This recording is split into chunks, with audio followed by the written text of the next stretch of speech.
Hey, 7th and 8th graders, can you believe it? We are almost to the end of the year, and that means this is our last art assignment for the year.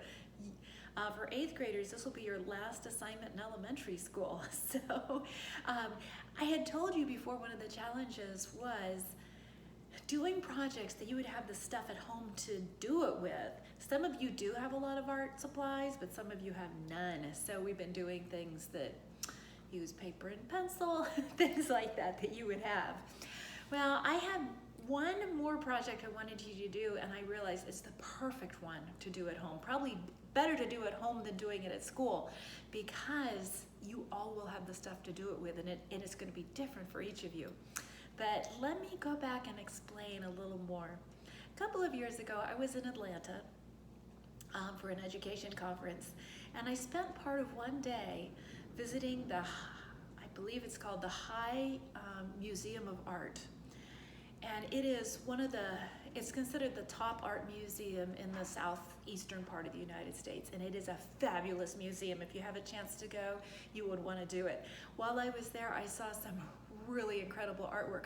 One that was a standout for me was I was there the first day that they opened the exhibit on Eric Carle, which he's the guy who wrote tons of kids' books, The Very Hungry Caterpillar, and all those books that you have grown up reading and love.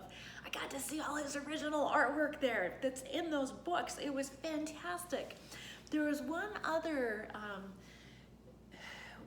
gallery there that had an exhibit of an artist that I wasn't too familiar with, but I instantly became a massive fan. And that artist his name is Vic Muniz, and he's actually originally from Brazil. He lives between Brazil and the US now.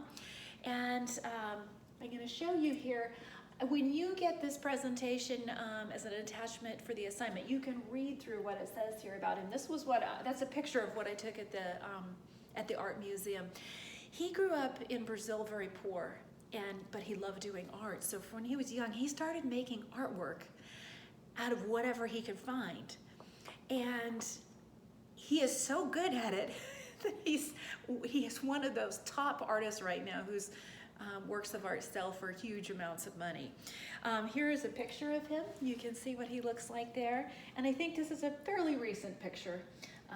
So that's what he looks like now. So that's Vic Muniz. Now, you'll be able to see this better when you have it on your own monitor looking at it. But these works of art were very big. I walked into the gallery and saw this, and many others, and they would be like at least 8 feet tall. So we're talking large, but they were photographs, and I couldn't, at first I just thought, whatever, it's a picture of a girl. And I walked up close to it, and I was so surprised by what I saw. When you start looking at close, this whole picture here is made out of little toys. That's all it is. And so when you look at this on your own phone or device, you're gonna see that piece right there. It's like this little plastic centipede. It has little legs coming off of it. It's like junk you'd get at the dollar store or something like that. That's just little tiny plastic toys. And he created this portrait of this girl, just shifting the pieces around to create that image. I'm going to show you some others. Okay, this one is actually a triptych. That means 3 pictures that go side by side. There's a horse, Confederate soldier, and then down here you're going to see a Native American. That's the next one here. These pictures, you can see they're beautiful portraits. And if you look up close, they are made out of little toy plastic soldiers, just those little cheapo plastic toy soldiers, different colors of them. There are different shades of blue, red, tan, and green, and gray. Again, probably stuff that you'd buy at the dollar store. There's just these little tiny toy soldiers. Now, his works of art are so big. He has made them on the floor, and he takes a photograph of them. So what I was looking at in the museum was this beautiful, shiny photograph that's huge. There was a picture of it. So in real life, you could go and stir these around and they move. They're not glued down. This is one that I saw there. That is a portrait of Che Guevara, and now that I'm talking to you about it, I'm trying to remember. He was a communist leader in Latin America, and I'm blanking on where. But this portrait is made out of black beans, like a can of black beans. So there's like the juice that it's canned in, and those are beans. Those are black beans. So he created that on some flat white surface, used the bean juice just to make a few of the features, left the beans in the places where he wanted dark shading, and then took a picture of it. Isn't that the greatest thing? Now, look at this. The Mona Lisa. You probably all know the Mona Lisa painting. He redid it in peanut butter and jelly. That's what he used to do it. Now, you'll see this on the slide presentation I send to you. You'll get to see it up close, but you can find this online too. By the way, you can see a lot of his artwork. It's extensive. If you just do a Google image search of it, you'll find tons of it. So those are the ones that I saw there at the museum, and I was absolutely fascinated by this. Again, these are all pretty large. They're very large, and they're photographs of what he created, because what he is making is not permanent. It could be moved and smudged.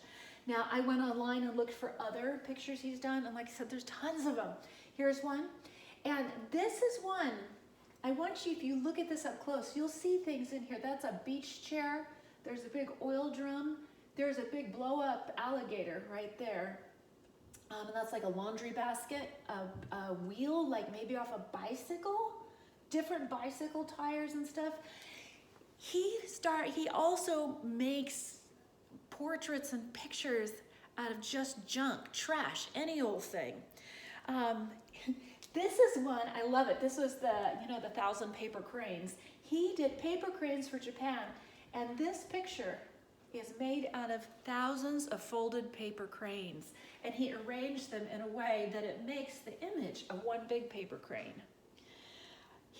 These are two different portraits. He did Marilyn Monroe, and I honestly don't know who that one is.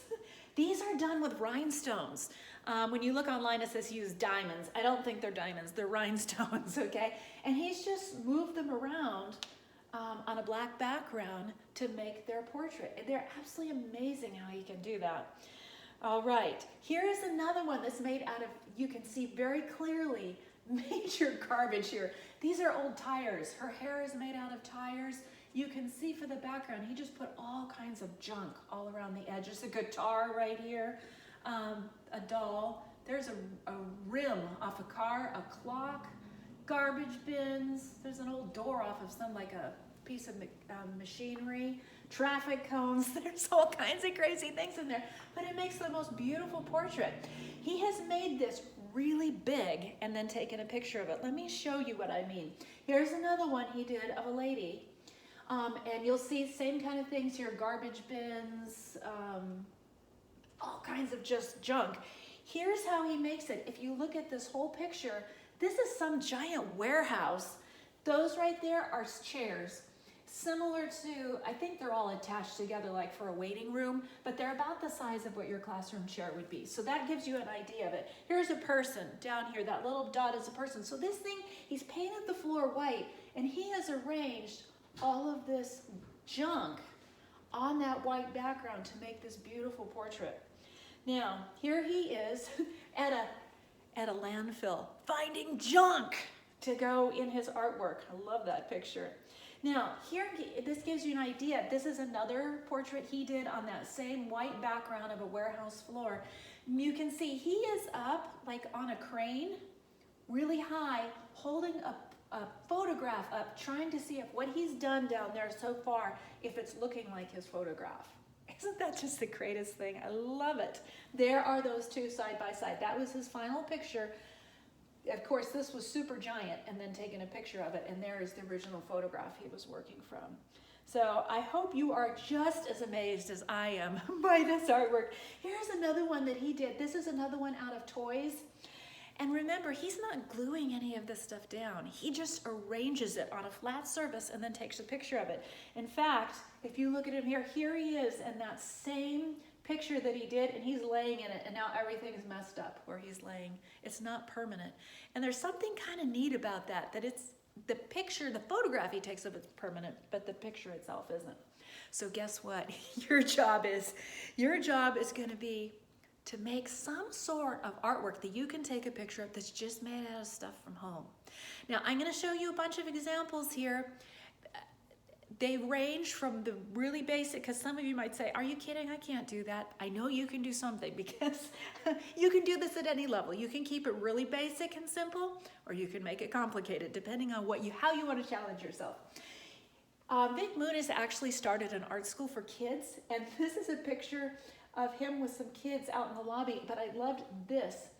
This is just a picture of an elephant. It's basically the outline of an elephant, and it's made with peanuts. And then he took a picture of it. I love that, since I don't know if it's true that elephants like peanuts, but that's what people say. They like peanuts. So he made an elephant out of peanuts. That is something that you could do. I went and looked online for possibilities. One thing that a lot of people are doing just to get started on trying to create artwork with found objects is what we'd say, stuff that you find anywhere. They're making color wheels. This is the example of many different people's color wheels they made using stuff that they found from home. So you could do that for your project. You've all done a color wheel before, but you've painted it or colored it in. This is done just with found objects, so you could do that. I love this one. This is a Van Gogh, very famous Van Gogh painting with iris. Someone made this one to be similar to it. There are beads on the bottom. I think when I look at this, it actually looks like some clay in here. But this orange part, at first I thought maybe that was flower petals. And then when I looked at it closely, it's pieces of carrot. Because you can see like those little circles when you slice a carrot sideways. So that actually is carrots. So they redid a famous painting. And just like Muniz did the Mona Lisa and peanut butter and jelly, you could redo some famous picture in stuff that you find or in food. Now, I put in here some really incredible ones that other people have done, and I do believe that some of these are glued down. Muniz doesn't do his that way, but this one I think is, I love this lion, he's gorgeous. And he's all made out of most toys and beads and buttons. So this would be something very complicated to do, but wow, is that beautiful. Something like this might be a little more what some of you might be able to do. There's a lion, but made out of leaves, bark, pine needles, and then they painted their background blue. And they made the nose and whiskers and stuff out of neat pine needles and a little evergreen twig thing. And then I don't know if they might have drawn the eyes in. Pine cone ears. So something like that is fine to do. Okay, here's another one that's the wowie one. There's Einstein, all done in buttons, beads, and toys. Like there's this little space guy. There's the white puppy from 101 Dalmatians. There's all kinds of interesting things in here. Yeah, there's the wand out of a bottle of bubbles. There's just all kinds of fun things.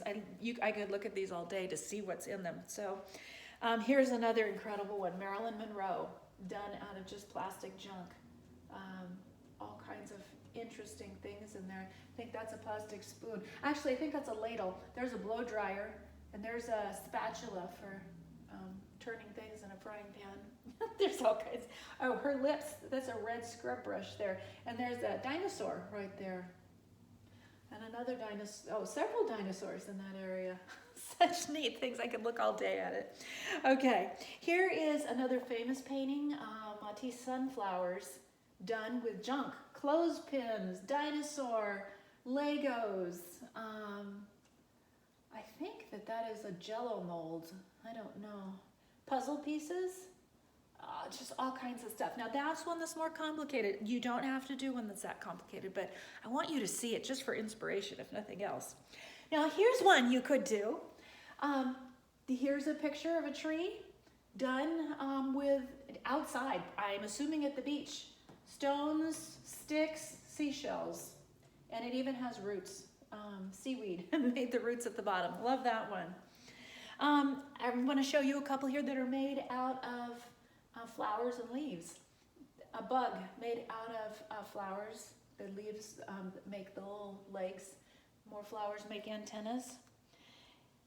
Here is a moth made out of pine cone pieces and pine needles and leaves.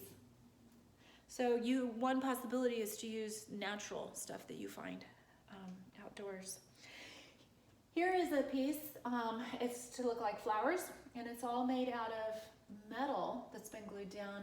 Spoons and handles of silverware, and then like there's a bottle cap, and there's a couple old watches. You can see you can use all kinds of junk to create artwork. I thought this guy, you'd like him, this tiger. Took me a while to figure out what he's made out of. He is actually made out of batteries, and they're from electronics. I don't know if they still use these, but I remember seeing these. My dad would make things with electronics, and these are little batteries that have little wires that stick out of the ends, and so those wires make his little claws and different things. I love that. So Mr. Tiger made out of electronic parts. All right. How about something like this? You could do this. This guy is made out of McDonald's food. Love it. His hair, the French fries. There is the fries containers, his body. Oh, they have Kit Kat bars for his legs, Smash Coke cans for his feet, potato chip hands, and Butterfinger arms. And oh, his mouth is a piece of burger. And I don't know what those are there. His eyes almost look like prunes. I don't know. But fun little guy made out of food. Now I'm going to show you a few others that are made out of food. This one is made, a picture of a woodpecker, all made out of food. That looks like a little bit of slices off of some food that's yellow. I don't know, with some sort of fruit. And I think the woodpecker's all made out of beans. And then the grass, I'm guessing, is noodles, dry noodles. I thought this one's fun. This portrait of Laurel and Hardy is actually just made out of pancake syrup. They just painted with pancake syrup. I love it. So they have waffles next to it. But it's just a portrait in pancake syrup. Oh, this one is so neat. This is a portrait of a girl. All done, and her face is done in red sauce, and her hair is spaghetti, and then her little flower crown is other pasta pieces. Isn't that great on a white plate? It's beautiful. So you can see when you make stuff like this, it's not going to be permanent. You arrange it and get it just how you want it, take a picture, and that's it. Then you can eat it, okay? All right, a few more here. This one is a fun one, a seahorse made out of all buttons and beads. Kind of fancy, sparkly. Some of you won't have stuff like this at home, but I have stuff like that, and I bet some of you do, where you'll have a box of some sort of jar of buttons or something like that, and jars of beads. I have that kind of stuff, so you may have that too. Love this guy. This guy is made out of just junk. You can see a hair pick, a brush. I don't know that's some sort of a toy right there. That almost looks like a spray nozzle. I don't know what all it is, but it's just literally garbage. And I think he looks like a barracuda, but pretty neat looking. And look at this. This is just a map of the United States.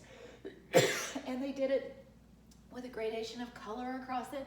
It's just made out of stuff they found. And some of it's just like little chunks of stuff, little pieces of junk.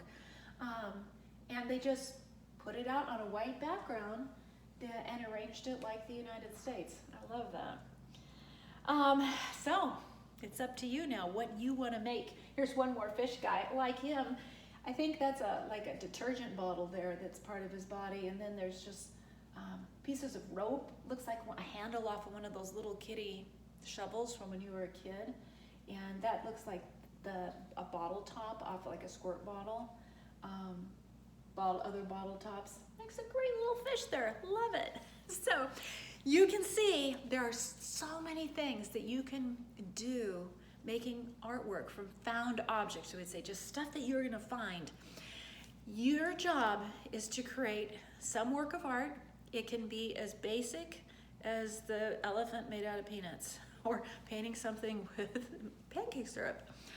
Or you can find pieces of stuff and put it together to make something. You don't need to glue it unless you want to. If you want to glue it and make it be permanent, you can. But I love Vic Muniz' technique of he just lays it out on the ground or on a flat surface, arranges it how he wants it, and then takes a picture of it. So your assignment to turn in to me will be a picture of what you created, because these are very hands-on things. They're pieces that can fall off, and food that will spoil. So if you make one out of food, after you've taken your picture, you can eat it. All right. All right, so that is what your assignment is. You have 2 weeks to make this happen, because, well, it's 2 weeks till school is out. This will be your last assignment that you have for the year. So take your time thinking it through, and if you have any questions, let me know, but I cannot wait to see what you create. What I want to do is to make a little gallery, just with the pictures you turn into me, just put them together into like a PowerPoint presentation that I will send back to you so you can see what everyone else made, because it is so neat to see how your creative minds work. I know you'll love seeing each other's artwork. So have fun, and we'll see you later. Bye.